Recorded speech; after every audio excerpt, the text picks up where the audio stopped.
Bobby, it's been a tough off season for the NHL and for hockey, and the suicides, the accidental deaths.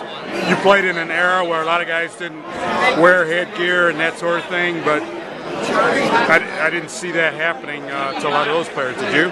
I've had some time to think about it, and I believe it goes back to the Philadelphia Flyers winning the Stanley Cup with a bunch of harem-scarums.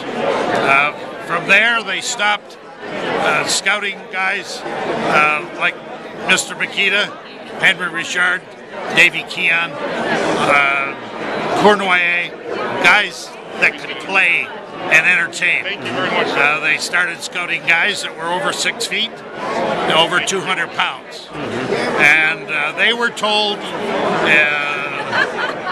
that they didn't care whether they scored or helped anyone else score, but you were our enforcers. Now, all the way around the league, there were enforcers.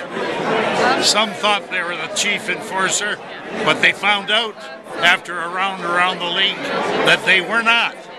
So then steroids came into effect and tried to make them the top dog. And I think that's where it all began, and it's a shame that it had to culminate in the deaths of 3 fine young guys, I'm sure, but they were told at one time that they were the goons, to go out there and to protect.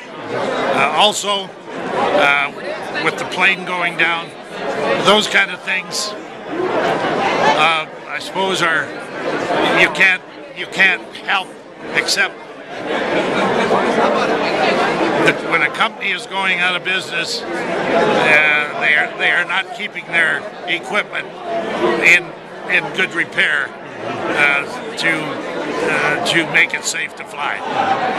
Do you think the NHL is going to wake up and realize that they have a problem in terms of the enforcers and the damages that are done by concussions and whatnot? We played without helmets, as you said, and we fought our own battles. But in the original 6, you had to be a pretty good player to play in the National Hockey League. I played 10 years during that period, and can't ever remember having, other than a whack in the head and seeing stars. I don't think I ever had a concussion in my life, although sometimes my wife said, you played too long without a helmet. Yeah.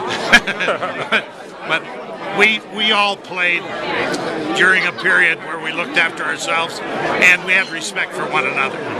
All of a sudden, these kids are making millions of dollars and they have no respect for one another. They go through the roster and say, this guy's making $7 million. I'm better than him. I should be making more money. And they're spoiled, and they have no respect. First thing I used to do, if an opposition had his back to me in the glass or in the chicken wire, I would take my hand off my stick, put it on his shoulder to let him know that I was there, and then just crowd him into the boards. You didn't have to put anybody through the board. And I just wish they'd get back to having some respect for one another and remembering that they're entertaining those 20,000 people up there.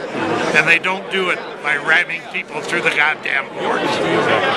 Thanks, Bobby.